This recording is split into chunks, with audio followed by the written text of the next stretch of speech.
Start करते हैं revision ऐसे 560 का, ठीक है सर। सर ऐसे 560 का रिवीजन स्टार्ट करते हैं। ऐसे 560 मतलब सब्सिक्वेंट इवेंट, 5 के बाद क्या आता है? सब 6, 5 के बाद 6 आता है मतलब सब्सिक्वेंट है। 5 के बाद 6, 5 के बाद 6, तो क्या है? सब्सिक्वेंट ये है सर। तो ये हो गया सब्सिक्वेंट इवेंट ऐसे 560। सर सब्सिक्वेंट इवेंट क्या होते हैं? वो वाले इवेंट सर, सुनो सुनो सुनो सुनो, एक होती है डेट ऑफ फाइनेंशियल स्टेटमेंट, एक होती है डेट ऑफ ऑडिटर रिपोर्ट, ठीक है। इन दोनों के बीच में जो भी इवेंट्स अकर हुए उनको बोलते हैं सब्सिक्वेंट इवेंट। बात खत्म। एक हो गया ये। और वो वाले फैक्ट्स, वो वाले फैक्ट्स जो हम लोग को पता चले कब sir? After the date of auditor report. After इस डेट ऑफ ऑडिटर रिपोर्ट के बाद में हमें अगर कोई भी फैक्ट पता चला, वो भी हो गया सब्सिक्वेंट इवेंट। इधर आओ, जो इवेंट्स अकर हो रहे हैं between the date of financial statement and date of audit report, subsequent events. वो फैक्ट्स जो ऑडिटर को पता चल रहे हैं after the date of audit report, वो हो गया subsequent event. Facts that become known to the auditor after the date of auditor report, वो हो गया सब्सिक्वेंट इवेंट। सुनो सर, दो टाइप के इवेंट्स होते हैं, एक होते हैं एडजस्टिंग इवेंट, एक होता है नॉन एडजस्टिंग इवेंट। तो सर एडजस्टिंग इवेंट सर वो हमें प्रोवाइड करता है एविडेंस ऑफ द कंडीशन जो एग्जिस्ट करती थी at the date of financial statement. तो वो उनमें क्या करना पड़ता है? उनमें हमें एडजस्टमेंट करना पड़ता है sir. Those events that provide the evidence, evidence क्या? उस कंडीशन का जो एग्जिस्ट करती थी at the date of financial statement, तो वो हो गए एडजस्टिंग इवेंट्स। उसका करना पड़ेगा एडजस्टमेंट। वो प्रोवाइड करता है एविडेंस ऑफ कंडीशन जो अरोज हुई है, मतलब जो अराइज हुई है after the date of financial statement, after the date of financial statement, तो उसमें डिस्क्लोजर करना पड़ेगा। इधर आओ, सितंबर 2022 में बहुत भारी बारिश हुई और स्टॉक खराब हो गया। स्टॉक क्या हो गया सर? डैमेज हो गया। स्टॉक क्या हो गया सर? डैमेज हो गया। तो क्लेम लॉज हुई सर, इंश्योरेंस कंपनी में क्लेम लॉज हुई। सितंबर में क्लेम गई होगी। 31/3/2023 को जब बैलेंस शीट देखा तो उसमें दिखा रहा है क्लेम रिसीवेबल 1 करोड़ रुपए का। अप्रैल में सर्वे करने वाला आया 45 लाख का, उसने बोला कि 45 लाख ही बनता है और कंपनी ने कंसेंट दे दिया।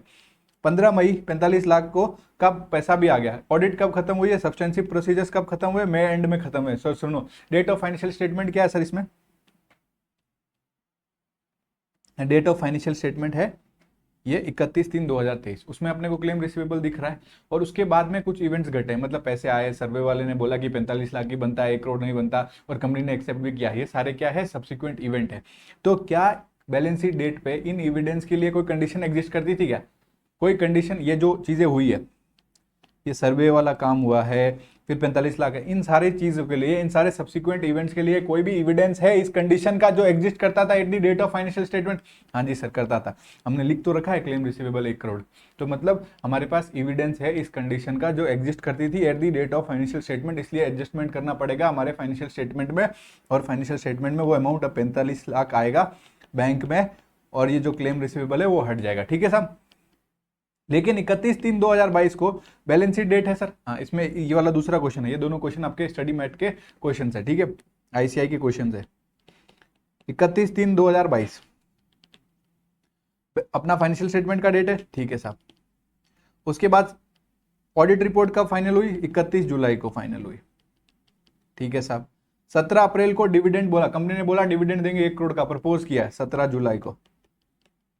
तो सर वो इवेंट जो अकर हो रहे हैं between the date of financial statement and date of auditor report, वो होते हैं सर सब्सिक्वेंट इवेंट। 17 जुलाई को जो हुआ वो सब्सिक्वेंट इवेंट है। तो ये सब्सिक्वेंट इवेंट का एडजस्टमेंट करना पड़ेगा या डिस्क्लोजर करना पड़ेगा? तो सर क्या इसका कोई एविडेंस है इस कंडीशन का? हमारे पास कोई एविडेंस एग्जिस्ट करता है at the date of financial statement? नहीं, कुछ नहीं एग्जिस्ट करता। हमने बोला है क्या डिविडेंड का? हमने तो वो डिविडेंड की बात ही सर कब चालू हुई है? After the date of financial statement हुई है। एग्जिस्ट नहीं करता at the date of financial statement, non adjusting event है, बस डिस्क्लोजर लगेगा, ठीक है, काम खत्म। सर ऑडिटर प्रोसीजर्स बताओ, ऑडिट प्रोसीजर्स बताओ कब? जब अपने को सब्सिक्वेंट इवेंट मिले। सर सब्सिक्वेंट इवेंट का एक ही काम होता है सर, सब्सिक्वेंट इवेंट में या तो एडजस्टमेंट करना पड़ता है या डिस्क्लोजर करना पड़ता है। तो ऑडिटर क्या करेगा सर? परफॉर्म करेगा ऑडिट प्रोसीजर्स। ये किस लिए डिजाइन करेगा? To obtain sufficient and appropriate audit evidence, to obtain sufficient and appropriate audit evidence की जितने भी सब्सिक्वेंट इवेंट है जिनको एडजस्टमेंट चाहिए और या जिनमें डिस्क्लोजर करना पड़ेगा, वो सारे चीजें, वो सारे इवेंट्स आइडेंटिफाई हो चुके हैं। That all the subsequent event that require adjustment या disclosure in financial statement have been identified। तो इसमें ऑडिट प्रोसीजर्स बताया है। तो ऑडिट प्रोसीजर क्या होगा? सब्सिक्वेंट इवेंट के केस में अंडरस्टैंडिंग ऑब्टेन करना है। ऑब्टेन करना है अंडरस्टैंडिंग, इंक्वायरी करना है ओ मैनेजमेंट, इंक्वायरी करेंगे मैनेजमेंट और टीसीडब्ल्यूजी से, दो चीज रीड करेंगे, एक क्या है सर, एक मिनट्स का पढ़ेंगे और एक पढ़ेंगे latest subsequent entry financial statement को रीड करेंगे।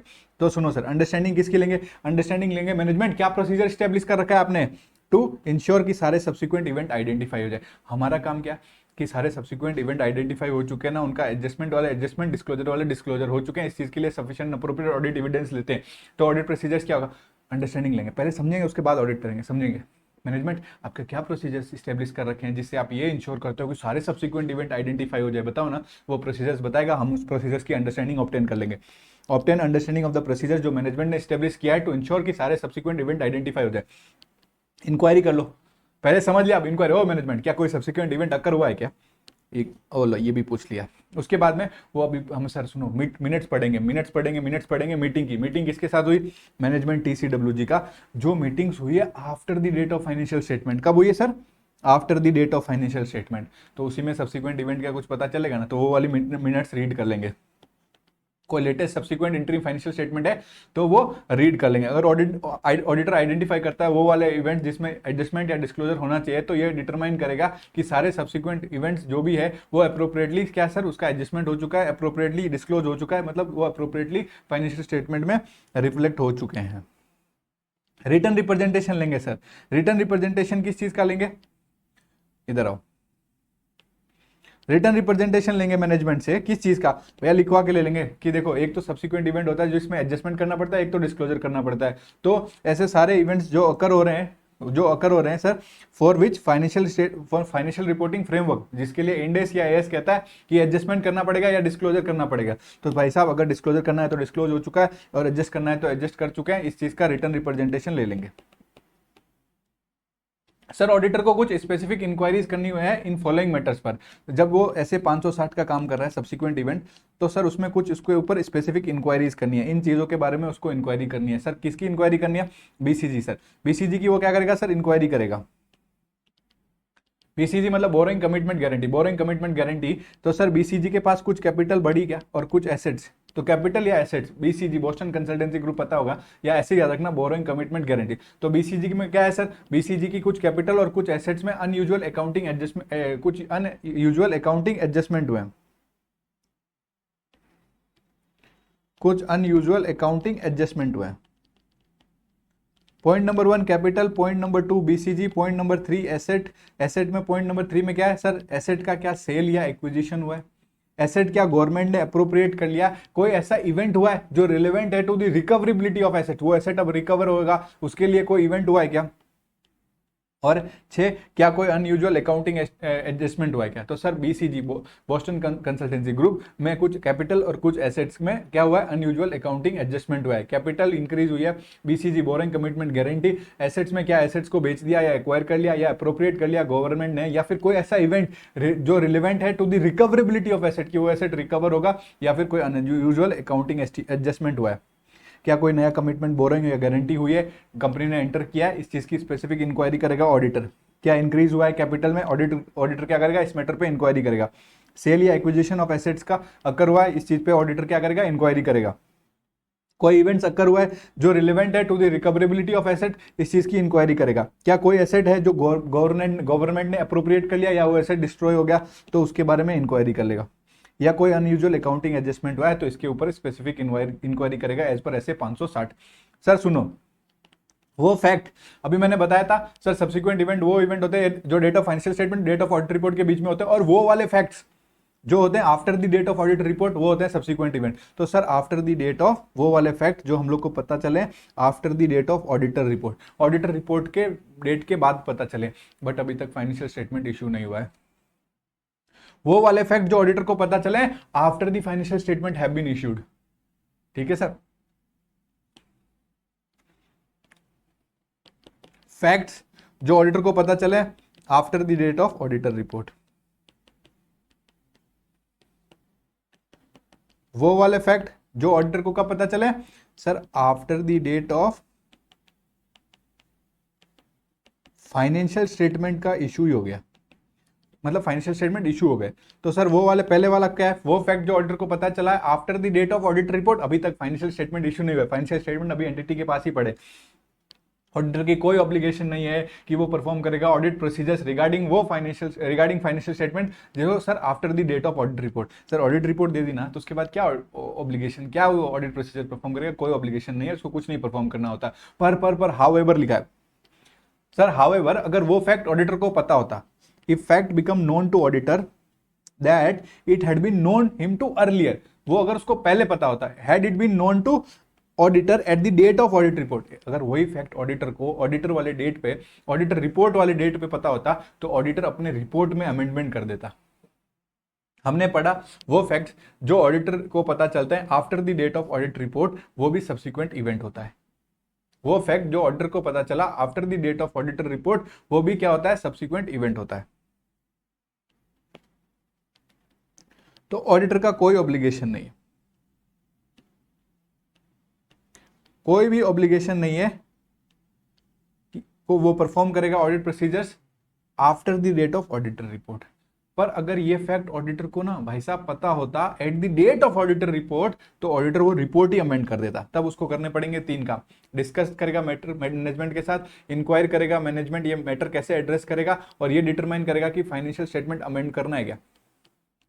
DID डांस इंडिया डांस नहीं, discuss the matter with the management, determine करो क्या फाइनेंशियल स्टेटमेंट में अमेंडमेंट करना पड़ेगा, और इंक्वायर करो ये मैनेजमेंट कैसे मैनेजमेंट एड्रेस करने वाला है, मैनेजमेंट की कैसी क्या इंटेंशन है, क्या क्या हाउ मैनेजमेंट इंटेंट्स कि इस मैटर को कैसे वो एड्रेस करेगा। तो डिस्कस, डिटरमाइन और इंक्वायर। मैनेजमेंट कर देता है फाइनेंशियल स्टेटमेंट अमेंड, तो कैरी आउट करो ऑडिट प्रोसीजर्स, उस अमेंडमेंट पर जो नेसेसरी ऑडिट प्रोसीजर्स है वो कैरी आउट करो ऑडिट प्रोसीजर्स। उसने फाइनेंशियल स्टेटमेंट अमेंड किया ना, तो आपको अपने ऑडिट प्रोसीजर्स करने पड़ेंगे उस अमेंडमेंट पे। तो अपने ऑडिट प्रोसीजर्स एक्सटेंड करो to the date of new auditor report. अगर कोई नई ऑडिट रिपोर्ट जा रही है तब तक आपको क्या करना पड़ेगा, उसका अपने एक्सटेंड प्रोसीजर्स उस डेट तक, नए ऑडिट रिपोर्ट तक आपको अपने ऑडिट प्रोसीजर्स एक्सटेंड करने पड़ेंगे। प्रोवाइड कर दो न्यू ऑडिट रिपोर्ट। अब जो फाइनेंशियल स्टेटमेंट थे अमेंड हो गए, तो आप नई ऑडिट रिपोर्ट दे सकते हो।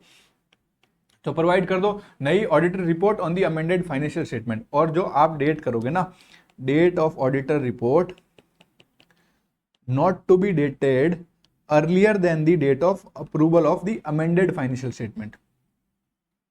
क्या बोला मैंने साहब? फाइनेंशियल स्टेटमेंट इशू हो गया क्या? या फाइनेंशियल स्टेटमेंट इशू नहीं हुआ after the date of audit report. कोई फैक्ट पता चला, वो फैक्ट अगर उसको पहले मतलब at the date of audit report पता चल जाता ना, तो वो क्या करता सर, ऑडिट रिपोर्ट ही अमेंड कर देता। तो अब क्या करेगा, तो अब वो मैटर उसको डिस्कस करना पड़ेगा, इंक्वायर करना पड़ेगा मैनेजमेंट कैसे ये मैटर एड्रेस करने वाला है, और डिटरमाइन करो कि फाइनेंशियल स्टेटमेंट में अमेंडमेंट है क्या। मैनेजमेंट अमेंड कर देता है फाइनेंशियल स्टेटमेंट, तो कैरी आउट करो ऑडिट प्रोसीजर्स जो जरूरी है, एक्सटेंड करो audit procedures to the date of new audit report, और प्रोवाइड कर दो new audit report on the amended financial statement. अब जो अमेंडेड फाइनेंशियल स्टेटमेंट अप्रूव हुआ ना, उससे पहले तुम अपनी रिपोर्ट को डेट मत डाल देना, ऑडिट रिपोर्ट में डेट मत डाल देना। जो ऑडिट रिपोर्ट की डेट होगी, it should not be dated earlier than the date of approval of the amended financial statement. तो अमेंडमेंट फाइनेंशियल स्टेटमेंट अप्रूव होगा, नॉट टू बी डेटेड।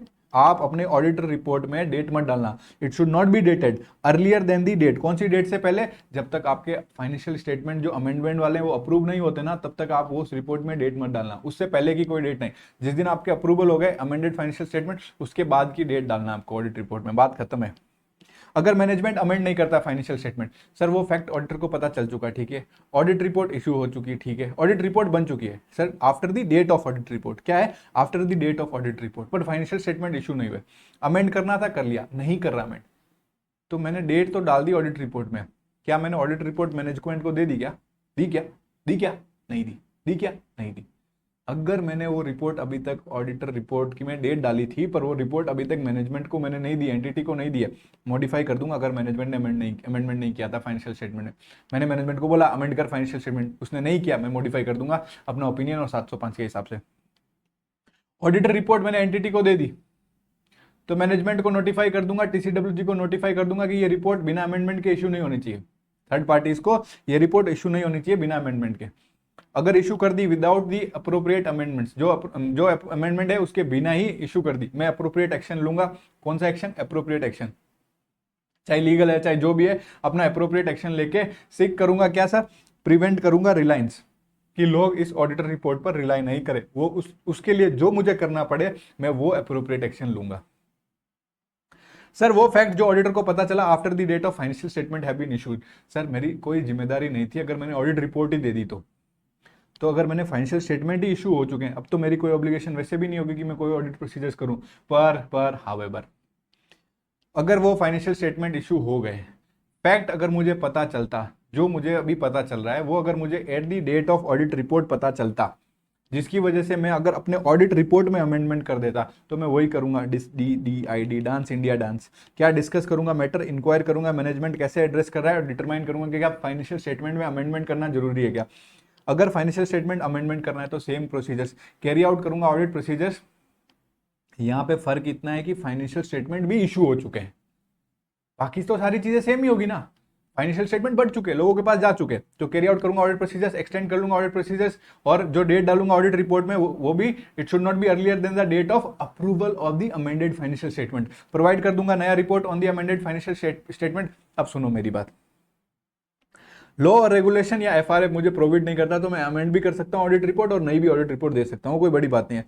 मैं अमेंडमेंट कर सकता हूँ ऑडिट रिपोर्ट का और नई ऑडिट रिपोर्ट भी दे सकता हूँ, वो तो ठीक है, कोई बड़ी बात नहीं है। पॉइंट नंबर D ही बस अलग है। अगर आप इस नोट्स में देखोगे ना, सारी चीज़ों में बस मैंने इस पे कलर अलग से एक कलर डाला है, रीजन बीइंग बस यही पॉइंट एक अलग है। यहाँ पे फाइनेंशियल स्टेटमेंट इशू हो गए, फाइनेंशियल स्टेटमेंट इशू हो गया मतलब फाइनेंशियल स्टेटमेंट गए लोगों के पास, फाइनेंशियल स्टेटमेंट के साथ ऑडिट रिपोर्ट भी गई होगी। हाँ सर, तो जो जो लोगों ने रिसीव कर लिए, anyone in the receipt of the previously issued financial statement together with the audit report, इस सिचुएशन के बारे में उसको पता होना चाहिए कि नहीं होना चाहिए, तो इस सिचुएशन के बारे में उनको इन्फॉर्म्ड कर दो। और इस सिचुएशन के बारे में अगर हमने इन्फॉर्म कर दिया, हम मतलब मैनेजमेंट ने इन्फॉर्म किया, तो मैनेजमेंट ने क्या क्या स्टेप्स लिए हैं ये वाली सिचुएशन इन्फॉर्म करने के लिए, जिनको प्रीवियसली इशूड फाइनेंशियल स्टेटमेंट और ऑडिट रिपोर्ट जा चुकी है, जो रिसीव कर चुके हैं, anyone receipt of the previously issued financial statement together with the audit report is informed of the situation. ये वाला मैनेजमेंट ये इस चीज के लिए क्या कर लेगा, कुछ स्टेप्स लेगा कि उन लोगों को इस सिचुएशन के बारे में इन्फॉर्म कर दिया जाए। तो ये वाली चीजों पर ऑडिटर का क्या काम करेगा, ऑडिटर रिव्यू करेगा कि मैनेजमेंट ने क्या क्या स्टेप्स लिए, बाकी सारी चीजें सेम है।